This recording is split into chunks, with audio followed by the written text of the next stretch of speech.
Hey, welcome back. It's Cavallo from datingfire.com and datingadviceguru.com. Today, we're talking about some cool stuff. I know you've been waiting for it yet again. It's the most popular topic on dating I can possibly talk about, and it's texting. How do you text guys in this day and age? What do you do so that he doesn't ghost you or lose interest or any of that stuff, right? That's what we're going to talk about today. We're going to talk about some secrets that you can use to text men more effectively and, more importantly, get him to really want you. As always, this show is sponsored by me. So if you get a chance, why not support us by liking and subscribing to the videos and turn on the little notification bell indicator next to the button. And of course, if you have any questions or if you want to just leave a comment and suggest a video, do that in the comment section below. You know, one of the most important things you got to remember about texting a guy is that you got to be, well, they call it upbeat everywhere else, but I like to say it's positive. You just got to have a positive attitude. There's nothing wrong with being real with guys on occasion. You're not trying to present this false front of a woman who can't really comprehend all the dramas of life, of course, but we don't want to get negative with guys. You absolutely don't want to do that, and you definitely don't ever want to do that in texts. Why? Guys don't consider texting a real communication method. It's kind of like you're passing notes in third period French, right? You're passing a note to some guy you like. Trust me on this. You don't want to get into the habit of making any of your texts deep or overwhelming or dramatic in any way. And you definitely never, ever want to handle deep emotional topics in texts.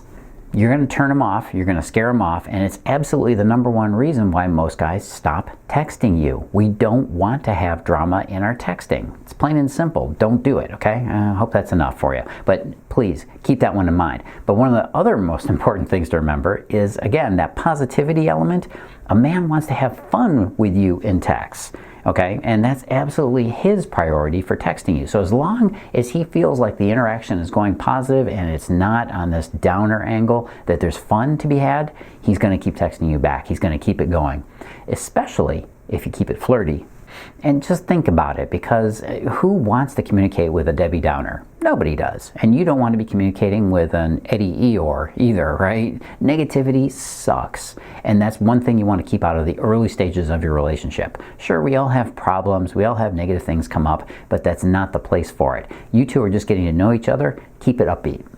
Another thing you should be using in your text to guys is you got to talk about things that you guys share in common.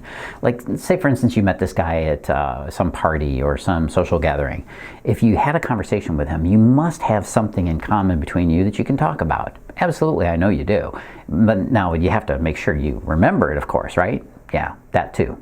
I mean, wouldn't it be great, this is just one of those dreamer statements, but wouldn't it be great if you had so many guys chasing after you, you literally had to keep notes about them on your phone? Well, that's probably what you should be doing. And yes, that is a good, what we call high quality problem. Keep some notes, keep some information so you know what this guy's about and you remember when the time comes. Shared interest is absolutely important. You've got to, well, what is it? First of all, is it music? Is it some show on TV? That's a very popular one these days. What are you guys streaming online? Hulu? Netflix? Anyone? Bueller? Movies, books, any of that stuff. Hopefully it's books, but on some level you got to have something in common, and that's the thing you got to zero in on. You got to put a big old target symbol on that and go for it. It's huge. Use that in your texts. Now, if you don't know whether or not you've got any real common interest yet because you just barely met, well, just try to find some common ground. Ask them, hey, what are you listening to right now? I'm listening to this. What's your favorite music right now? Just get him talking about it. The more he talks, and believe me, he wants to talk and talk about himself because he doesn't get that opportunity very often, he'll tell you everything you need to know. And he'll probably tell you a whole lot of things you don't want to know too. We'll leave that for another video. Another thing you can do is ask fun questions. You got to keep him engaged on your texting interaction, okay? Fun questions are a great way to get to know him, and it's just overall the best way to dig in and find out if he's going to be right for you. Here's the first thing you really should know right up front. He might not be the right guy for you. In fact, there's an overwhelming probability that he's not the right guy for you, but that's okay. He might either turn into the right guy later on, or he might help connect you with the right guy later on.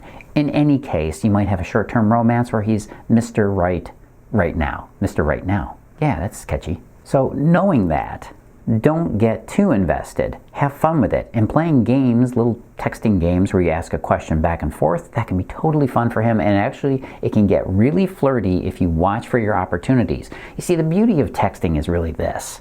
Texting is basically a simulator for when you do get together with him and you have to talk in person. You're not gonna, eventually you're gonna have to do that. You can't do this whole thing through texting, so don't even think about that. When it does get to be in person, you've got to be able to get to know each other, and then it's going to have to flow, right? But for now, you can be more thoughtful about your replies and your questions and getting to know him. And encouraging him to get to know you more would be a great thing to do too. This is where you're going to be able to pick out whether or not he's a narcissist or some guy that's just in it for a little bit of fun. Hey, that might be your target too, but you got to know going in, don't you? If you want to know how guys think and what we're thinking about and how to read him, I'm going to tell you more about that in a minute. Another thing you ought to do is try to make him feel a little bit special. Look, I know this sounds like you're just catering to guys here, but let's dig right down into it, because inevitably I always get a lot of comments about, but Carlos, why isn't he working to chase me? Blah, blah, blah, blah, blah, blah. I get it. You want guys to start doing their part of the work too. Let's just focus on the one thing you can control right now. That's you. You can't control him, and if you try, it's going to just lead you to frustration. So let's control you and give you the things you can use. So yes, make him feel a little special. Let him know that you might be interested. This is where teasing and the back and forth play of being a little hard to get and then showing a little interest and then pulling back, and then this back and forth of being a bit of a coquette. A coquette is a flirtatious woman that knows how to manage that dynamic with men, and you need to know that too. This is something old-fashioned, but it's been lost, okay? Something a little traditional, yes, but again, it's been lost. And I'm going to tell you right now, if you don't know how to do this, there's a very high probability you're going to lose his interest. So you can send him the kind of text that lets him know that you're actually a nurturing, loving female. That's really what he needs to know from you, because quite honestly, it's getting harder and harder for guys to find this sort of thing, and we really need to see it up front. And when we do, we are drawn to it. It's magnetic. We can't resist it. It's also good to let him know when you're maybe thinking about him. If you've had a few dates, let him know that you're thinking about him. That alone is not chasing him. It's actually inspiring him to be like, what? Oh, kind of puffs up the right part of his masculine ego, if you get my drift. And you leave it there. That's where you stop and let him come back to you and show interest back to you. But guys are, most of the time, we're clueless. We don't know when you're interested in us. And if we don't know, then we might be sitting back here behind our wall of, I'm afraid to be rejected. Don't reject me. He needs to know that he's feeling valued and that you're going to want to see him again. And that's going to inspire him to ask you out again. Pretty simple equation, ladies. Give him space when he needs it. This is another thing about texting. Women use texting way too much. Way too much. It's overdone, and it's going to negatively impact his response to you. When you text a guy too much, what you're basically doing is chasing him. And you're also chasing him away, because men don't want to be texting all day. One or two to get him a little bit, interested, maybe get pike his curiosity, then leave him so that he can stew in that for the rest of the day. Give him time and space to miss you. Plus, when you're texting him all the time, you're also expecting a response back right away, just like your girlfriends. And it doesn't work like that with guys. Guys will find themselves other things to do that don't involve their phone, and he might not be willing to text you. In fact, I would encourage you to, be a little bit suspicious about guys that do text you constantly and never get off their phones. That's not a good sign. It's also not a very masculine sign. And I'm talking about masculinity in the best possible way, okay? Toxic masculinity is a topic for somebody else out there who has gender issues. For me, I'm telling you about the things that you want in a guy. So when I talk about masculinity, it's about all the good stuff. You know what? And texting all the time isn't necessary for a healthy relationship. It works against it, in fact. Showing a little restraint is going to make him more curious about you, because it's going to seem like you've got other things going on in your life. You do, don't you? Again, a little repeat here, don't get into fighting or drama in your texts. Never, never, ever have a powerful or emotional conversation through texting. Number one, texting doesn't carry tone. So when you type something, he's not hearing it in the words that you're thinking. So it's going from your thoughts to your fingers to the phone to his phone into his brain. How good do you think that's going to get translated? Now, if you do feel emotional, that's fine. Hand that over to your girlfriends or somebody that you know, like mom or sister or brother or friend. Keep it out of his range, at least in the early stages. Everybody has emotions. Don't deny them, but at the same time, drama, if you're going to play that out in your texts, that's going to really put it's going to crimp your relationship. It's going to hold it back. Keep things fun and positive. And another really good way, important thing to do in texting is to keep him interested by making sure the relationship is moving forward. Women are really in charge of this in some ways. The guy handles the logistic side of asking you out and setting up the dates. That's his expected role. Your role is to make sure this thing is going in the right direction. You're up there on the bridge of the ship going, that way, please. Now, another really good way, there's a little subtlety to this one, but it's really good. One of the best flirting tips I can give you is to use a joke about something that you guys shared before. I call this an in-joke, right? You know what in-jokes are. If you have a bunch of friends that you've been around for any amount of time, you've got your little jokes that are peculiar to you. Like that last time that Maria went up to the bar and she was going to flirt with that guy, but then she tripped over her skirt, so now we started calling her skirty, whatever the hell it is.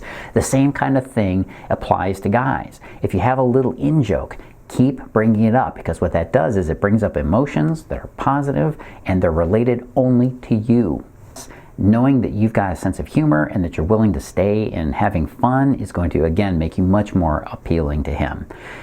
Last tip, be more challenging. This kind of goes back to what I was saying earlier about the whole push and pull of being hard to get.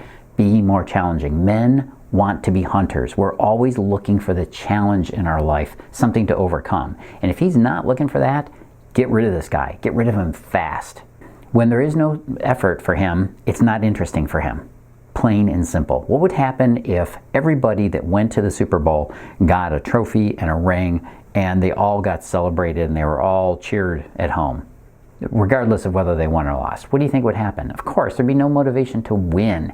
The motivation to win is you get that beautiful ring, you get that big trophy, you get a parade, you get all that great stuff. That's what the thrill is for football players. And of course, I'm talking about American football here, the heavy-duty variety. It could be for soccer too, but everybody has their motivation. For men, it's to hunt, chase, and bring down his prey. And that's you. So don't make it easy for him. If you make it easy, he will stop chasing you because there's no reward for it. All right? He'll lose interest, he'll get bored with you, and he will ghost you. Pretty simple if you think about it that way. So, quick summarization. Challenge him, and you can even test him a little bit with your messages. I'll talk more about that in future videos. Don't go canceling any plans, by the way, for his sake when you're already busy. No, that's part of the whole hard to get thing. Don't reply to all his messages. Remember, we're trying to hold back from texting him all the time. And don't get to know him a little bit. Use texting for that. It's perfect for that. Don't let it get out of hand, though. And don't text him all the time. Don't let it get out of hand. Keep it in control. You can show a little bit of interest, but let him show most of it. Hey, this is Carlos Cavallo from datingfire.com. Before you go, I got something great for you. You want a free ebook? You want a chance to ask me a question? I can give you both. Go on over to this link you see below me here, datingfire.com/Ask Carlos. datingfire.com/Ask Carlos. You know, they say that if I say it a third time, you're never going to forget it. So datingfire.com/Ask Carlos. Go do it. It's great because you can get a free ebook, my 7 mistakes that women make that scare men away, including these texting ones, so you got to keep that in mind. And you'll also get a chance to ask me a question if you want. If you don't have a question, that's fine. Leave that blank and just put in your email. You'll get my newsletter, you'll get this free ebook, you'll get a free video, and some other free stuff. Go get it right now. datingfire.com/Ask Carlos. Hey, as always, I love telling you this stuff. Support the channel. We're at 310 videos. Why not subscribe? Right, subscribe. And make sure you turn on the Turn on the notifications, so the little bell indicator next to that subscribe button so you know when the next one comes out. And if you have a suggestion for a video, leave that in the comment section below. Plus, I love to hear your praise. It's fun. Hey, it's Carlos Cavallo from datingfire.com. As always, live and love with passion.